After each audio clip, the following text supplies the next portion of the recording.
गुरुदेव की जय। बंदी छोड़ कबीर परमेश्वर जी की जय। बंदी छोड़ गरीबदास जी महाराज जी की जय। स्वामी राम देवानंद जी गुरु महाराज जी की जय हो।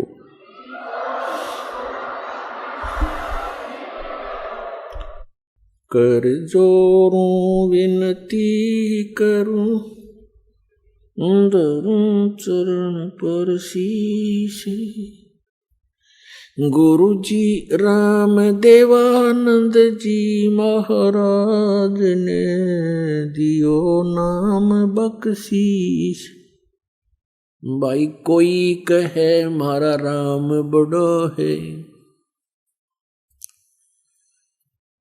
कोई कहे मारा राम बड़ा है, कोई कहे खुदाई रे, कोई कहे हमरा राम बड़ा है, कोई कहे खुदाई रे, कोई कहे ईसा मसीह बड़ा है। ये बाटा रहे लगाई रे, कोई कहे ईसा मसीह बड़ा है। ये बाटा रहे लगाई रे, कोई कहे मारा राम बड़ा है। तत्व ज्ञान के अभाव से हम अपने अपने इष्ट को सुप्रीम मान रहे हैं, क्योंकि हम अपने ही सदग्रंथों से परिचित नहीं हैं।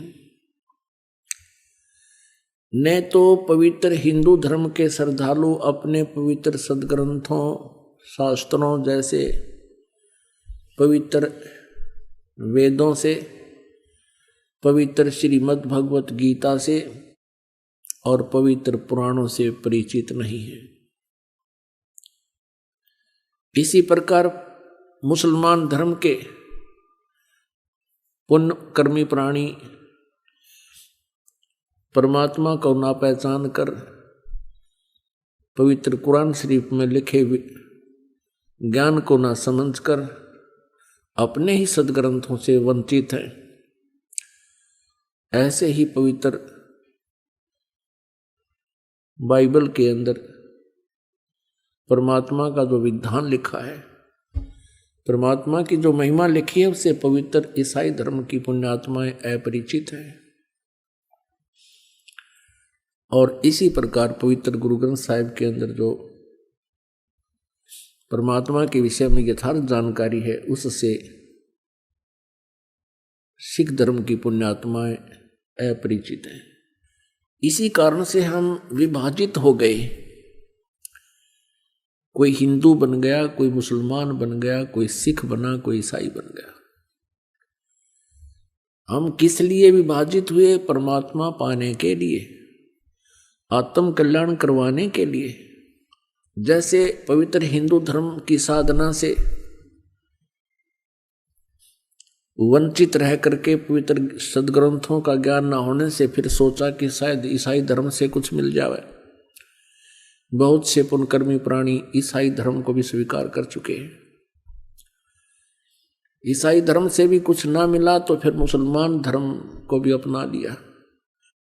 मुसलमान धर्म से भी जब नहीं संतुष्टि हुई तो सिख धर्म को भी अपनाया।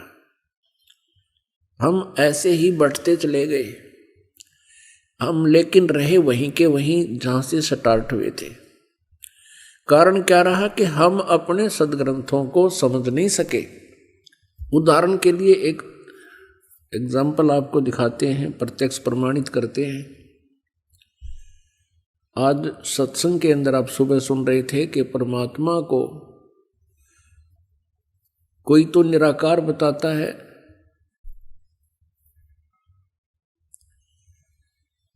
कि वो कभी जन्म नहीं लेता, वो सर्वव्यापक है। और कोई उसको साकार बताते हैं, और साकार रूप में वो क्या बताते हैं कि जो भी दृष्टि गोचर है ब्रह्मांड, चांद सूरज सितारे ग्रह, ये ही साकार रूप है परमात्मा का।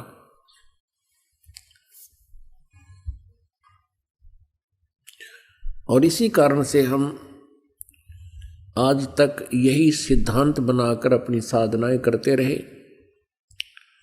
हम साकार मूर्ति रखते थे भगवान विष्णु जी की, पूजा करते थे, फिर भी कोई पूछता था क्या आपको कुछ दिखाई देता है, क्या आप साधना करते हो, आपने भगवान देखा है, कैसा है परमात्मा? तो हम कहते थे वो तो निराकार है, दिखाई थोड़ा ही देता है। परमात्मा का केवल प्रकाश देखा जा सकता है। जैसा हमने सुना सुनाया ये लोक वेद था, अपने आत्माओं सामने विष्णु जी को हम भगवान भी मानते थे और फिर हम भगवान को निराकार भी कहते थे। तो हमारा बालकों वाला ज्ञान था और यही स्थिति प्रत्येक धर्म के व्यक्तियों की है।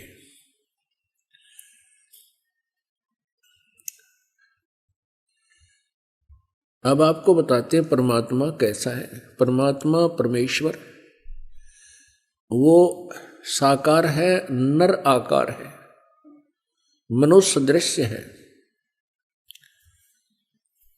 और वो सतलोक में रहता है।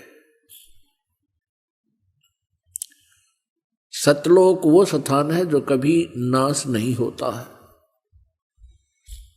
गीता जी अध्याय नंबर 18 के श्लोक नंबर 62 में उसी को शाश्वत स्थान कहा है, यानी सनातन परम था। और वहां जाने के बाद प्राणी का फिर कभी जन्म मृत्यु नहीं होता। अब जितने भी सतलोक की सचखंड की महिमा गाने वाले ये पंथ हैं,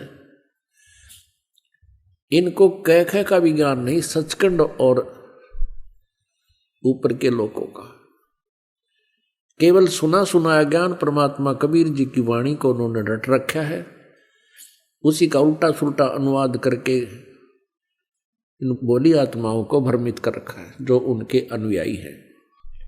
सर्वप्रथम आपको पवित्र बाइबल से परिचित कराते हैं। पवित्र बाइबल के पढ़ने वालों से आप पूछिएगा परमात्मा साकार है व निराकार? वो कहेंगे परमात्मा निराकार है और कहते हैं गॉड इज फॉर्मलेस। उन्होंने फिर पवित्र बाइबल को समझा ही नहीं। पवित्र बाइबल में लिखा है कि परमात्मा मनुष्य दृश्य है और छठे दिन उस परमेश्वर ने कहा कि हम मनुष्य को अपने स्वरूप के अनुसार उत्पन्न करेंगे और वैसा ही कर दिया। छठे दिन भगवान ने मनुष्य को अपने स्वरूप में उत्पन्न किया, नर और नारी करके उनकी उत्पत्ति की। अब देखिएगा प्रमाण पवित्र बाइबल में। पवित्र बाइबल संपूर्ण जीवन अध्ययन बाइबल, पवित्र बाइबल संपूर्ण जीवन अध्ययन बाइबल, संपादक हैं डेविड स्टुअर्ट अंग्रेजी, प्रधान संपादक Donald C Stamps MA MDV, संयुक्त संपादक ये सारे कुछ लिखे इनके। ये USA से छपा है। अब ये देखिएगा उत्पत्ति, जिसको इंग्लिश में अंग्रेजी में बोलते हैं